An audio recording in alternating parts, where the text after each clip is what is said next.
नमस्कार, जय हिंद। आज का हमारा टॉपिक है पूर्व मध्यकालीन भारत, जिसमें हम हर्षवर्धन काल के बाद के जितने भी राजवंश हैं उनके बारे में पढ़ेंगे। लेकिन इस वीडियो में पहले हम तीन वंश के बारे में पढ़ते हैं।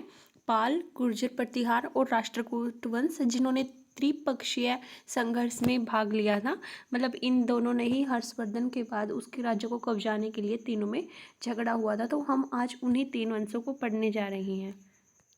जो हर्षवर्धन था वो कन्नौज का शासक था, जैसे इस डायग्राम में दिखाया गया है। और जो गुर्जर प्रतिहार थे, जैसे गैसे गुर्जर है, गैसे गुजरात, वो गुजरात से थे। जो राष्ट्रकूट वंश था वो दक्षिण की तरफ था, और जो पाल वंश थे वो बंगाल के शासक थे। त्रिपक्षीय संघर्ष मैंने इसे पहली वीडियो में बता दिया है, तो आप वहाँ जाकर देख सकते हो। लेकिन अगर थोड़ा मैं समझाऊँ आपको, तो उसमें ये था कि जब हर्षवर्धन मारा गया, कन्नौज का शासक, तो उसके एरिया को कब्जाने के लिए आसपास के जो वंश थे उस समय वो आए थे, ताकि अपने राज्य का विस्तार कर सकें, जिसमें गुर्जर प्रतिहार गुजरात से, बंगाल से पाल और दक्षिण से राष्ट्रकूट वंश से। सबसे पहले इस त्रिपक्षीय संघर्ष की शुरुआत की थी गुजरात के शासक वत्सराज ने, और वो कन्नौज पर हमला किया था। और उसने फिर उसकी लड़ाई इस वजह से हुई थी धर्मपाल के साथ, जो पाल शासक था। इन दोनों के बीच जब युद्ध हुआ तो वत्सराज जीत गया था और उसने कन्नौज को अपने में मिला लिया था। लेकिन बाद में दक्षिण से ध्रुव शासक आया था राष्ट्रकूट वंश का, जिसका नाम ध्रुव था। उसने वत्सराज को हरा दिया था और कन्नौज को अपने में मिला लिया था। और कन्नौज पर अपना जो विश्वसनीय है व्यक्ति, उसको इंद्रायुध को बिठाकर वापस अपने दक्षिण की तरफ चला गया था। फिर उसके बाद जो गुर्जर प्रतिहार और पाल शासक हैं उनके बीच फिर युद्ध हुआ। उन धर्मपाल, जो पाल शासक था, उसने इंद्रायुध को हटाकर उसकी जगह चक्रायुध बिठा दिया था। इसके बिठाने के बाद फिर गुजरात से जो नागभट्ट था उसने क्या किया कि चक्रायुध को हरा दिया, और फिर उसकी लड़ाई दोबारा धर्मपाल के साथ हुई थी, जिसमें नाग भट्ट है वो जीत गया था। फिर नीचे से दोबारा दक्षिण से आया था गोविंद तृतीय राष्ट्रकूट वंश का, जिसने नागभट्ट को हरा दिया था। लेकिन ये युद्ध जैसे कि 100 साल तक चला था, तो अंत में जो जीत हुई थी वो गुजरात के शासक की हुई थी, जिसका नाम मिहिर भोज था। तो ये था त्रिपक्षीय संघर्ष का ओवरव्यू। इसके बाद है जो हमें पहले त्रिपक्षीय संघर्ष के जो वंश पढ़ने हैं उनमें है पाल वंश, जो बंगाल के क्षेत्र में था। इसकी राजधानी मुंगेर थी, बिहार के मुंगेर में, जो शुरुआत में थी इनकी राजधानी। ये बौद्ध धर्म को मानते थे, बौद्ध धर्म की ब्रजयान शाखा को। इसका पहला शासक गोपाल था, इसका वंश का संस्थापक कहा जाता है। और गोपाल जो था उसे लोगों ने निर्वाचित किया था, क्योंकि जब बंगाल में असंतोष फैल गया था, वहाँ पे राजनीतिक व्यवस्था इतनी अच्छी नहीं थी, तो लोगों ने आपस में सलाह मशवरा करके उसको पहला राजा निर्वाचित किया था बंगाल का। ये जो गोपाल था वो इसलिए इस वंश का संस्थापक कहा जाता है। और इसने बिहार शरीफ में उदंतपुरी विश्वविद्यालय बनाया था। और ये पूछा जाता है बहुत बार कि उदंतपुरी विश्वविद्यालय नालंदा और विक्रमशिला ही किसने बनाई थी, तो उदंतपुरी बनाया था गोपाल ने। इसके बाद है इसका पुत्र धर्मपाल है वो भागलपुर में उसने विक्रमशिला विश्वविद्यालय का निर्माण करवाया था, जिसे बाद में बख्तियार खिलजी ने नष्ट कर दिया था। इसने नालंदा विश्वविद्यालय का पुनर्निर्माण भी करवाया था, क्योंकि वो नष्ट हो चुकी थी उनके आक्रमण और जो हुणों, और उन्होंने आक्रमण किया था खिलजियों ने इस पर। और उसके निर्माण के लिए इसने 200 गांव की जिनसे 200 गांव से कर लेता था उसे दिया था दान में। ये पहला शासक था जिसने त्रिपक्षीय संघर्ष में भाग लिया था। मतलब ये बंगाल का पहला शासक था धर्मपाल, जिसने कन्नौज को पर अधिकार करने के लिए युद्ध किया था। लेकिन इसे राष्ट्रकूट शासक ध्रुव द्वारा हराया गया था।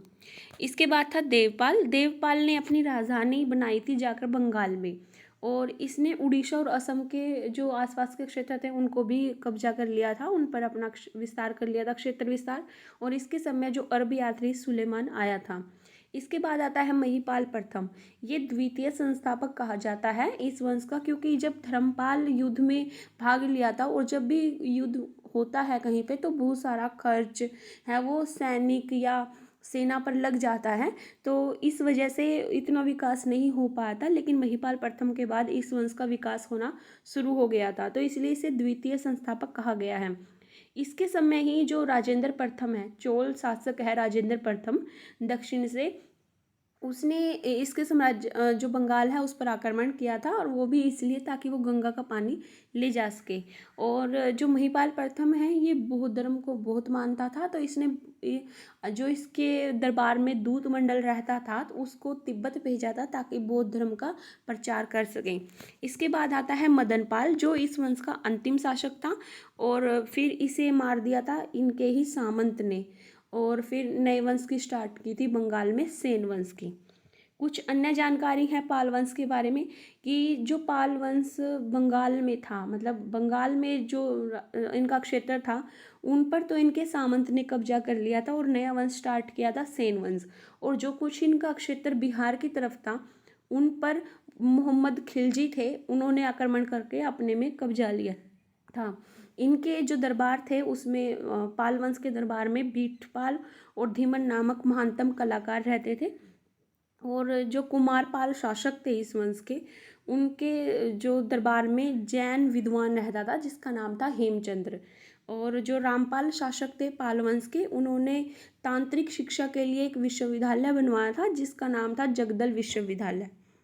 इसके बाद है गुर्जर प्रतिहार वंश, ये गुजरात का वंश था और इसके जो संस्थापक थे वो नागभट्ट प्रथम थे।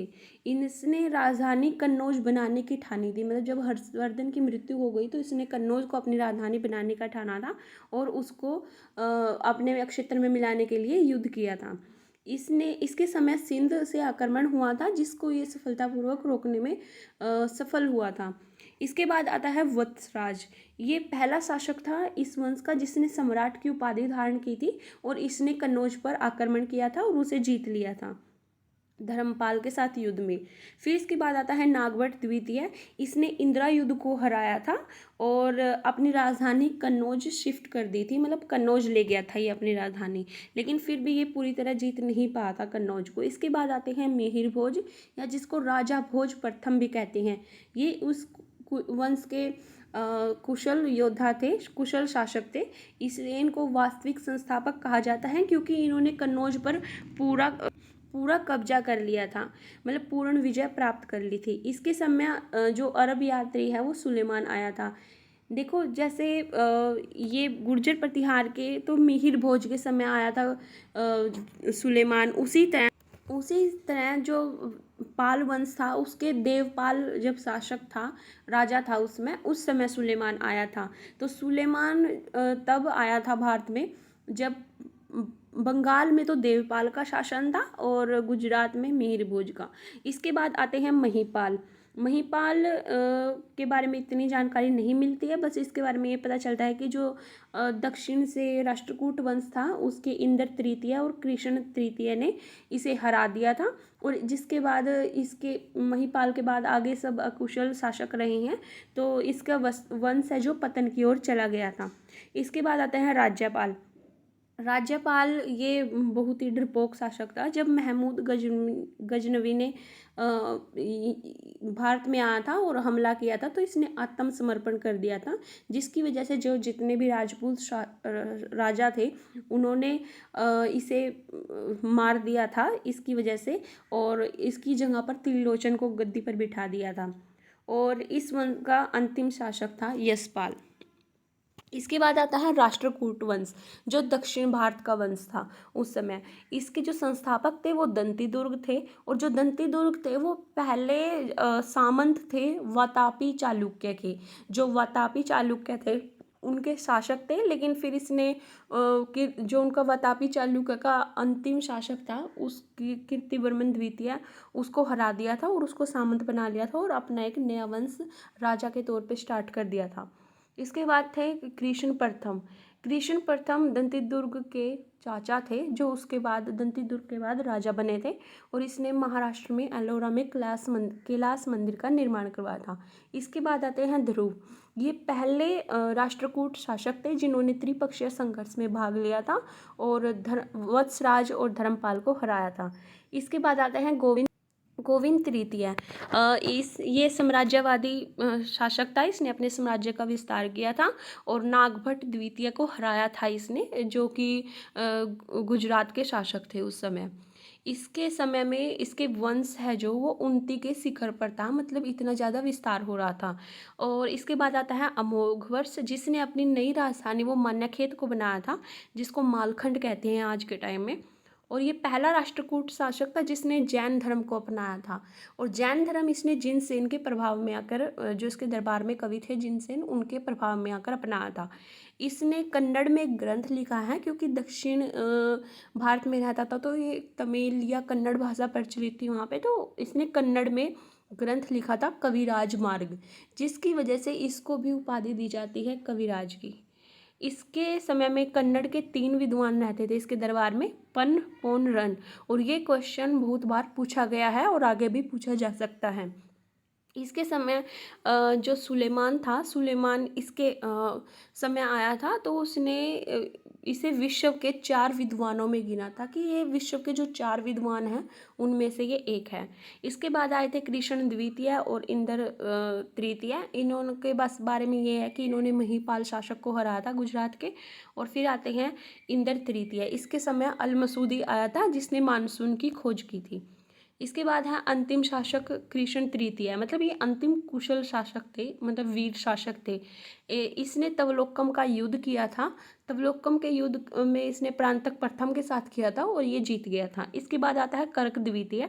जो कर्क द्वितीय था ये अंतिम शासक था, क्योंकि इसको कल्याणी वंश के जो चालुक्य थे तैलप, उसने इसे मार दिया था और अपना वंश स्टार्ट किया था कल्याणी के चालुक्य का।